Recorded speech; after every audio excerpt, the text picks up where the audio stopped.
Thank you so much for the invitation to be here today and to be part of this important panel. Excuse me.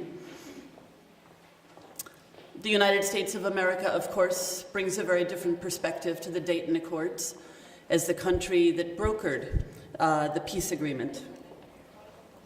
We invested first militarily, diplomatically, economically, in creating the Bosnia and Herzegovina that exists today. A country with one state, two entities, three constituent peoples that, as the foreign minister has noted, has made significant progress over the last 20 years. I do think that this 20th anniversary is an important moment.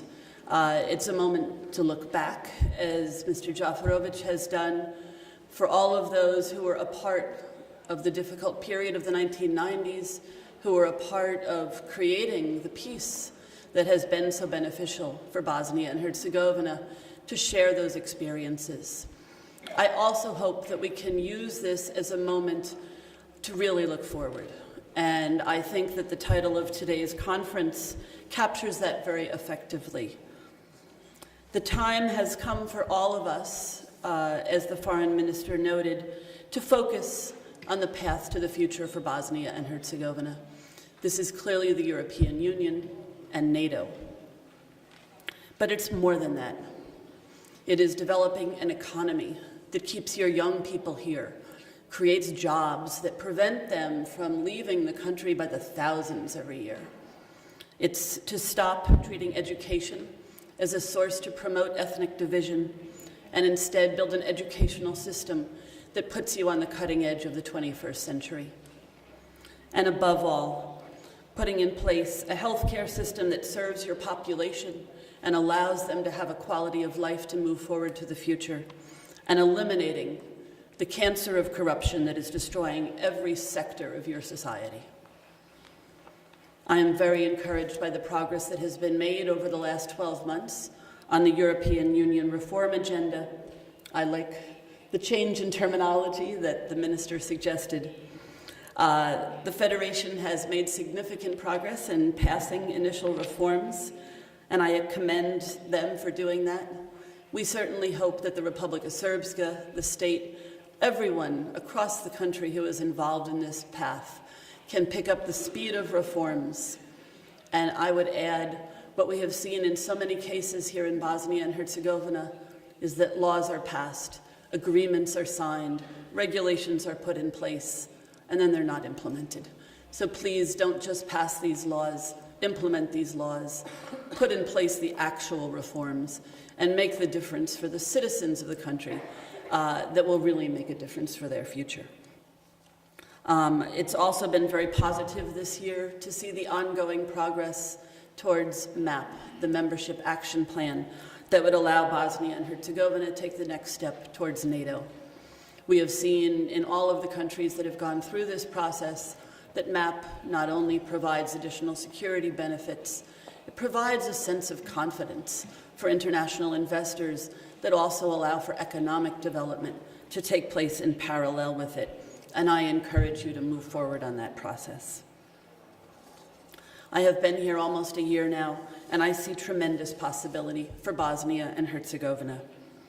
But we need to see, in order for that possibility to be fulfilled, is the political will from all parties to make it happen. In 5 years, if politicians truly commit themselves to the reform agenda that they have signed, if citizens come together to root out corruption, if everyone works together to improve the business climate, connect to European markets, Bosnia and Herzegovina's economy could be thriving. We have seen recent reports by Moody's Investment Services and by the World Bank that indicate a clear growth trajectory for Bosnia and Herzegovina, but with a very large if. Only if the reforms that have been agreed to are implemented. So that is a clear opportunity. It's also a very clear challenge, because we have seen over the last few years, the last many years, the ability of politicians to block those reforms for personal gain. That needs to stop, and the people need to really hold their politicians accountable, as others here have said today, to enacting the commitments that have been put in place. There is tremendous potential here in Bosnia and Herzegovina. I've traveled around the country and met with diaspora investors who have opened businesses, small companies who are making very competitive products for European markets, and seen the stunning natural beauty and cultural heritage that each month, each year is attracting more foreign visitors, tourists, and investors. If we all work together to build upon this momentum, I think that Bosnia and Herzegovina has a very hopeful path ahead. To achieve that goal, we need to implement better coordination and communication among us in the international community, and we have started those conversations. We also, as I have noted, need greater political will and commitment from Bosnia's politicians, bureaucrats, and all of those who have a responsibility for moving this country forward. In my 1 year of service, I've spent a lot of time here with non-governmental organizations, political representatives, students, the media, and average citizens from all walks of life. Across the board, I hear that they are very disappointed with where they are after the 20 years of peace. They have seen so many hopeful moments that are not yet fulfilled. The halting progress on reforms needs to pick up speed and needs to become a true commitment from everyone here in Bosnia. The citizens of Bosnia and Herzegovina, whether Bosniak, Serb, Croat, or others, share the same dreams: the ability to have a secure job, to have an excellent 21st century education for their children, and to live in a safe and secure. But it's more than that. It is developing an economy that keeps your young people here, creates jobs that prevent them from leaving the country by the thousands every year. It's to stop treating education as a source to promote ethnic division and instead build an educational system that puts you on the cutting edge of the 21st century.